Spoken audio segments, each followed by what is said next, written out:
Bunga di Batu Cadas. Audiobook, novel silat. Cerita, Esa Mintarja. Jilid 26. Tetapi kali ini ia tidak ingin singgah ke hutan yang digawar dengan lawe. Bahkan ia tidak memilih jalan lain ketika ia sampai ke daerah hutan yang masih liar. Ia tahu bahwa jalan itu jarang sekali dilalui orang. Tetapi jalan itu adalah jalan yang memintas. Namun ternyata bahwa jalan itu terlampau sepi. Agaknya jarang sekali orang-orang yang lewat jalan yang memotong daerah pinggiran hutan yang masih agak lebat. Tiba-tiba Buntal terkejut ketika ia melihat beberapa orang berkuda lewat di jalan itu pula, justru berlawanan arah. Sebuah iring-iringan yang agaknya sudah lelah. Siapakah mereka? Bertanya Buntal kepada diri sendiri. Agaknya sebuah iring-iringan yang menempuh jarak yang jauh, atau menjumpai persoalan-persoalan lain yang membuat mereka jadi sangat letih. Buntal menjadi berdebar-debar. Ia melihat dua orang berkuda di paling depan.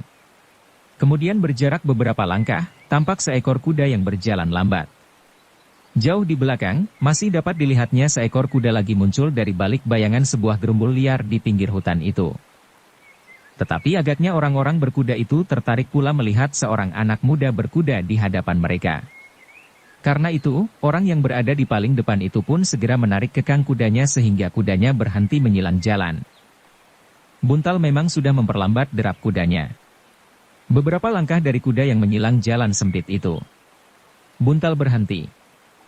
"Siapa kau anak muda?" bertanya orang yang menyilangkan kudanya. Buntal menjadi ragu-ragu. Ia belum mengenal orang itu. Jika orang itu bukan kawan-kawan yang berdiri di pihak yang sama, maka keadaannya akan menjadi semakin sulit. Apalagi ketika ia masih melihat 1-2 ekor kuda muncul dari balik gerumbul-gerumbul. Siapa? Yang paling aman bagi Buntal adalah menghindari kemungkinan namanya dapat segera disangkutkan dengan pihak-pihak yang sedang bertentangan. Karena itu maka jawabnya, "Aku anak Jatisari." "Namamu?" "Buntal. Aku sedang pergi untuk menengok pamanku." "Di mana rumah pamanmu?" "Sukawati." Orang-orang itu mengerutkan keningnya. Sejenak mereka merenung. Namun sejenak kemudian orang yang menyilangkan udahnya itu pun bergerak maju seakan-akan memberi jalan bagi Buntal untuk lewat. "Kenapa kau pergi seorang diri?" bertanya orang itu kemudian. "Aku biasa berkunjung ke rumah paman.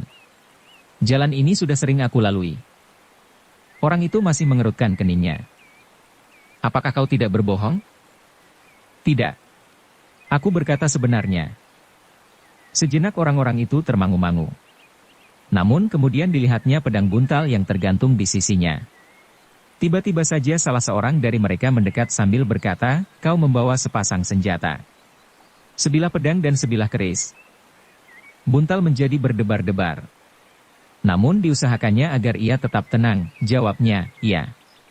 Di daerah ini sering terdapat binatang buas. Karena itu aku bersenjata sepasang." Namun dalam pada itu, selagi mereka berbicara, seorang anak muda yang berkulit hitam bermata merah mendesak maju sambil berkata, "Rampas senjatanya. Itu sangat berbahaya."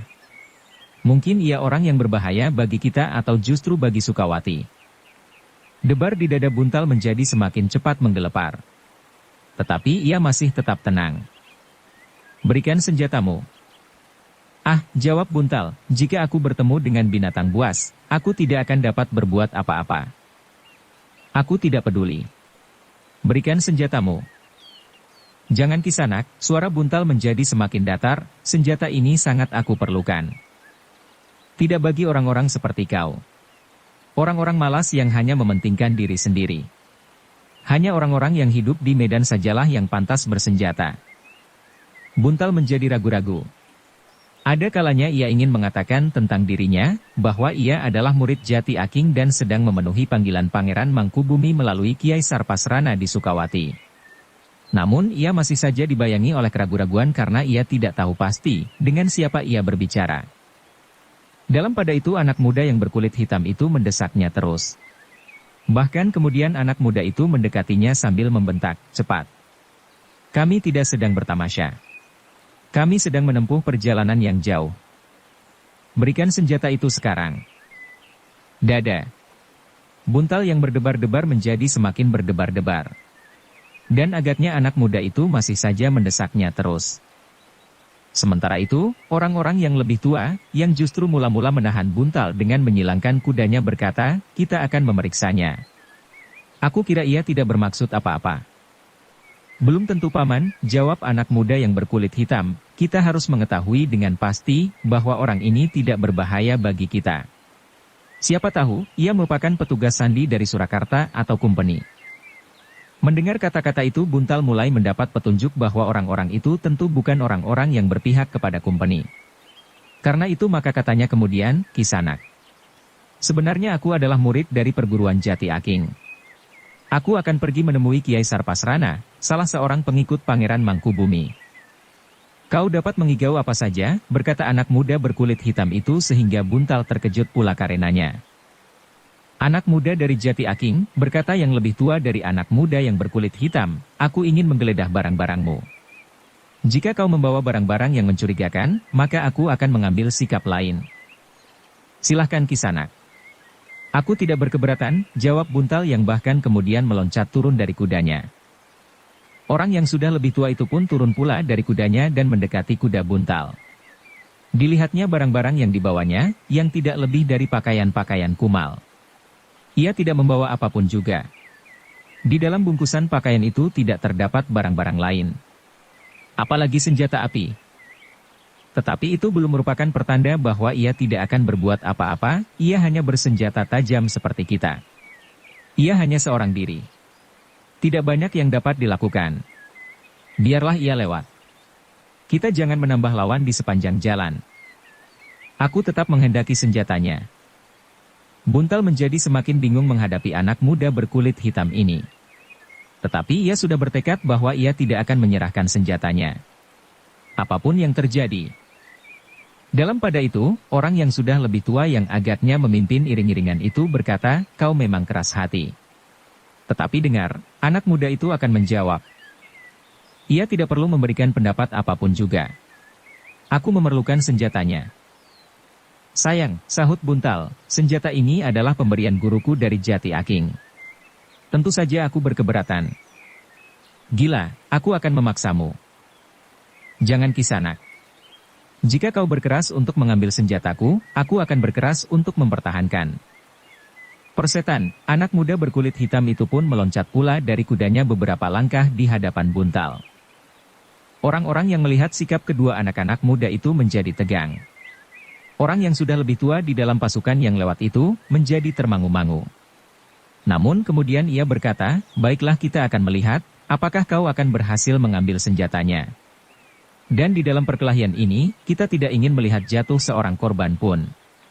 Jika kau berhasil mengalahkannya, maka kau akan dapat merampas senjatanya, tetapi sebaliknya jika kau kalah, maka kau harus mengurungkan niatmu untuk merampas senjata itu, dan kau tidak dapat mengharapkan bantuan dari siapapun. Baik, baik, jawab anak muda berkulit hitam itu. Demikianlah, maka beberapa orang yang sudah berada di dekat kedua anak-anak muda itu pun berkerumun. Satu-satu masih saja ada seekor kuda dengan penunggangnya yang muncul dari balik gerumbul. Ketika mereka melihat orang-orang berkerumun, maka mereka yang datang kemudian pun ikut berkerumun pula. Demikianlah, maka anak muda yang hitam itu mempersiapkan dirinya. Dipandanginya Buntal dengan tajamnya.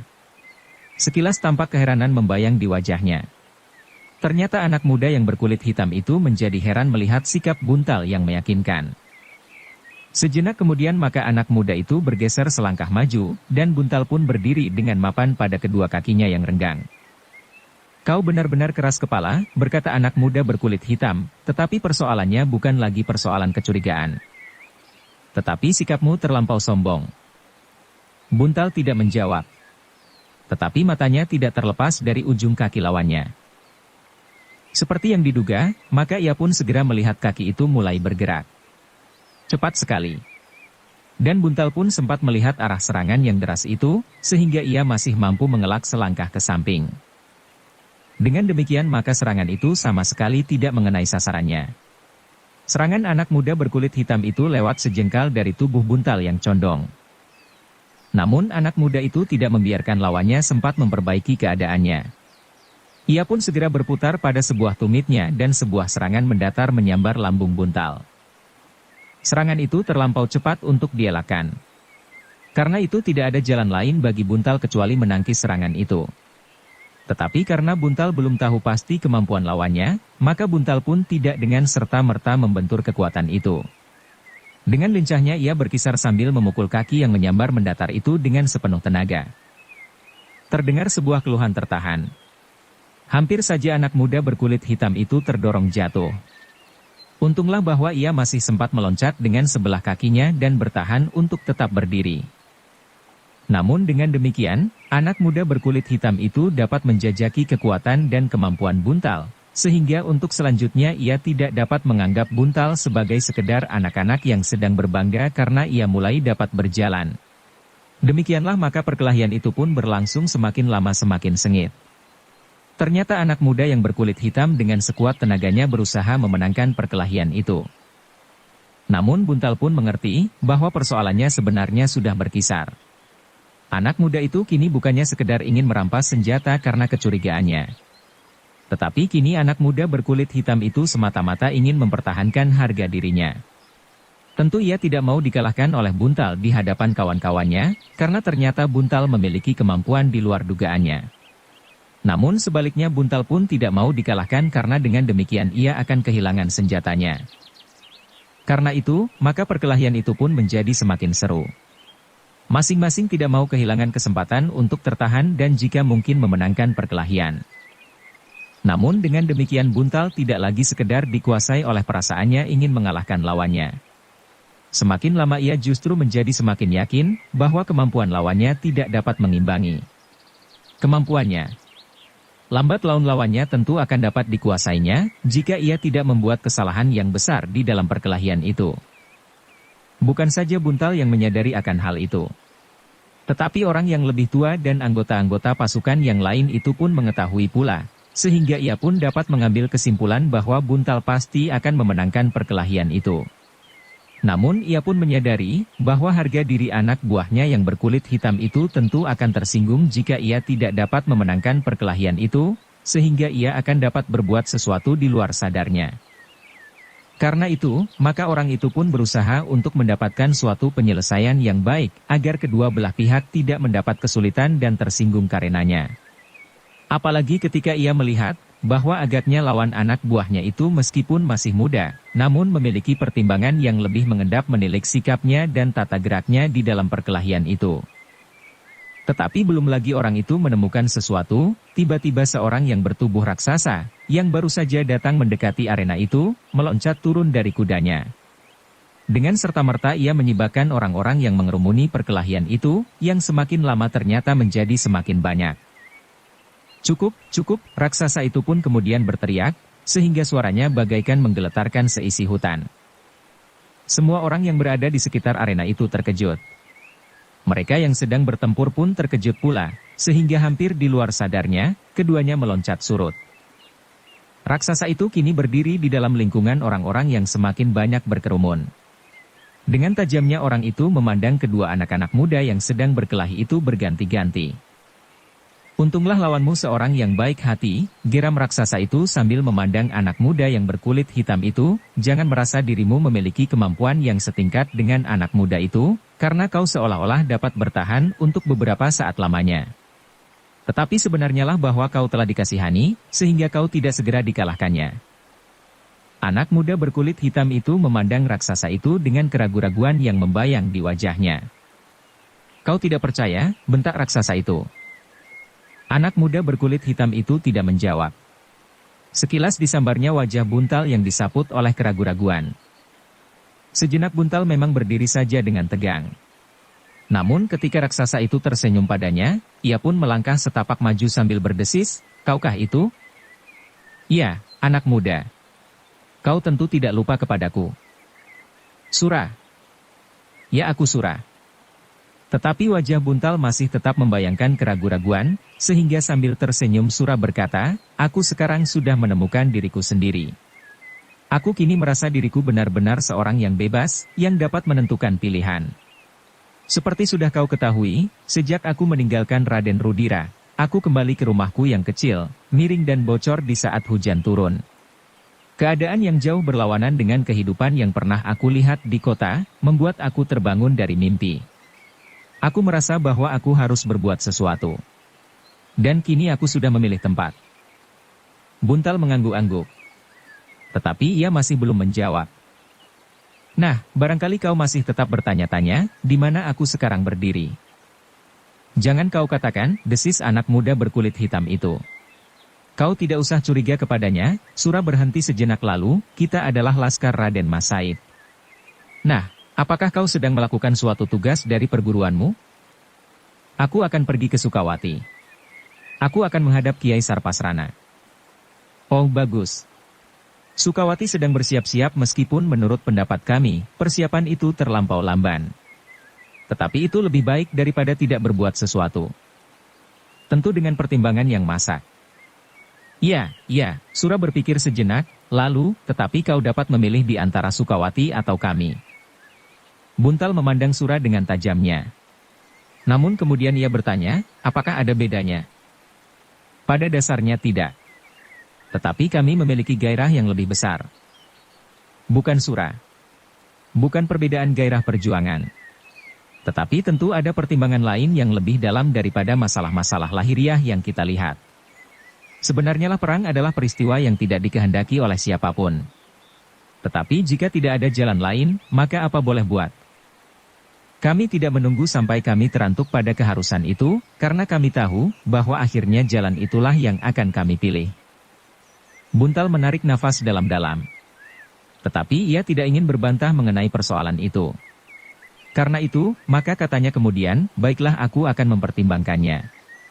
Tetapi karena aku sekarang sedang bertugas, maka jika tidak ada keberatan apapun, aku akan melanjutkan perjalanan. Anak muda yang berkulit hitam, yang baru saja berkelahi melawan Buntal memandang Sura dengan sorot mata bertanya. Tanya. Dan agaknya Sura dapat mengerti, sehingga katanya, biarlah ia pergi. Ia bukan orang yang berbahaya bagi kita. Bahkan kita berharap, pada suatu ketika kita akan bekerja bersama dengan anak muda yang baik itu. Tidak seorang pun yang menjawab. Dan Sura berkata terus, nah, ingat-ingatlah. Kita harus berbuat sebaik-baiknya sehingga kita tidak terjerumus ke dalam arus perasaan melulu. Sampai saat ini kita selalu mencurigai orang-orang yang tidak bersama kita menyelusuri jalan, hutan dan sungai. Tetapi sebenarnya lah bahwa di luar pasukan kita, masih banyak orang yang melakukan perjuangan untuk kepentingan tanah ini dengan caranya masing-masing.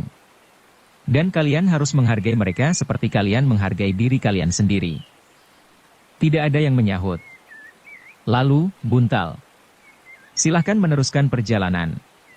Kita akan berada di dalam tugas kita masing-masing. Sampaikan salamku kepada Kiai Sarpasrana. Meskipun aku belum mengenalnya langsung, tetapi aku pernah mendengar namanya di antara nama-nama para pengikut Pangeran Mangkubumi. Baiklah. Terima kasih Sura. Sura tersenyum. Kemudian dengan suatu isyarat pasukan itu pun melanjutkan perjalanannya menyusuri jalan sempit dan daerah yang berhutan. Sejenak Buntal termangu-mangu. Yang dijumpainya itu pun sebuah pasukan. Tetapi pasukan itu tidak tergabung dengan pasukan Pangeran Mangkubumi.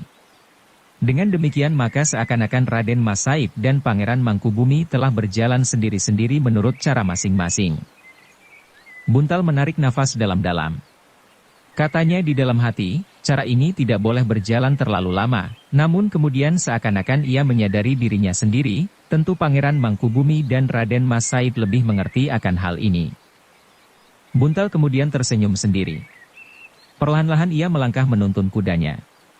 Justru karena ia melihat sebuah mata air di bawah sebatang pohon yang besar. Diberinya kesempatan bagi kuda untuk meneguk air sejenak. Kemudian dengan tangkasnya ia meloncat naik dan berpacu meninggalkan tempat itu. Dalam pada itu, Arum yang tinggal di padepokannya, merasa semakin sepi. Kepergian Buntal membawa kesan yang lebih dalam di hatinya daripada kepergian Juwiring. Mungkin sepeninggal Juwiring ia masih mempunyai seorang saudara seperguruan di padepokannya. Tetapi sepeninggal Buntal, ia benar-benar seorang diri. Dengan demikian, maka pekerjaannya menjadi semakin banyak. Ia harus pergi ke sawah di pagi hari. Kadang-kadang harus melakukan tugas kedua saudara seperguruannya meskipun ayahnya sering memperingatkannya. Biarlah aku dan para pembantu sajalah yang melakukannya, Arum, berkata ayahnya kepada gadis itu. Biarlah ayah. Apakah bedanya? Kau adalah seorang gadis. Arum memandang ayahnya dengan herannya. Bukankah ayahnya mengetahui bahkan ayahnya telah membentuknya menjadi gadis yang lain dari kebanyakan gadis di Padukuhan Jatisari? Dan ayahnya mengetahui dengan pasti bahwa tenaganya tidak jauh berbeda dengan tenaga Juiring dan Buntal, dan bahkan jauh melampaui anak-anak muda di padukuhannya. Agaknya ayahnya menyadari akan hal itu. Sehingga meskipun Arum tidak mengucapkannya, namun ayahnya menjawab, kau memang seorang gadis yang lain, Arum. Tetapi kau tidak dapat berbuat lain seperti itu di lingkungan kehidupan kita, di tengah-tengah para petani. Apalagi di padepokan ini terdapat beberapa orang laki-laki. Mereka akan menyangka bahwa kau anak tiriku. Seorang gadis harus bekerja keras, sedang di rumahnya terdapat beberapa orang laki-laki. Ah, kenapa ayah merisaukan pendapat tetangga? Pertanyaanmu aneh, Arum.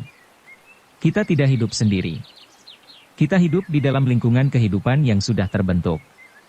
Karena itu kita harus menyesuaikan diri.